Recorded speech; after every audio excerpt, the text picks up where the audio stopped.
ദില്ലിയിൽ ഓടുന്ന ബസ്സിന് നേരെ തോക്ക് ചൂണ്ടി യുവാവ് ബസ് ഹോൺ മുഴക്കിയതിന് പിന്നാലെയാണ് യുവാവിന്റെ പരാക്രമം. ഹരിയാന റോഡ് വേസിന് നേരെയാണ് യുവാവ് തോക്ക് ചൂണ്ടിയത്. വിവരങ്ങൾ അബ്ദുൾ റഷീദ് നൽകും. റഷീദ്, എന്താണ് സംഭവം? എന്തിനാണ് യുവാവ് ഇങ്ങനെ ഒരു പരാക്രമം കാട്ടിയത്?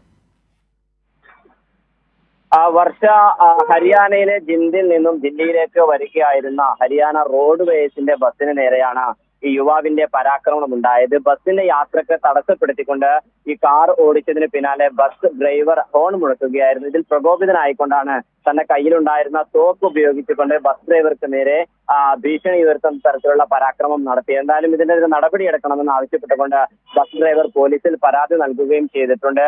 ഈ ഹരിയാന സ്വദേശിയാണ് ഇത്തരത്തിൽ പരാക്രമം നടത്തിയിട്ടുള്ളത് എന്നാണ് നമുക്ക് ലഭ്യമാകുന്ന വിവരങ്ങൾ. ഇയാൾ മദ്യപിച്ചുകൊണ്ടാണ് വാഹനം ഓടിച്ചതെന്നടക്കമുള്ള വിവരങ്ങളും ഇപ്പോൾ പുറത്തു വരികയാണ്. എന്തായാലും ദില്ലിയിലേക്ക് വരികയായിരുന്ന ബസ്സിന് നേരെയാണ് ഇത്തരത്തിൽ തോക്ക് ഉപയോഗിച്ചുകൊണ്ടുള്ള പരാക്രമം ഉണ്ടായിരിക്കുന്നത്.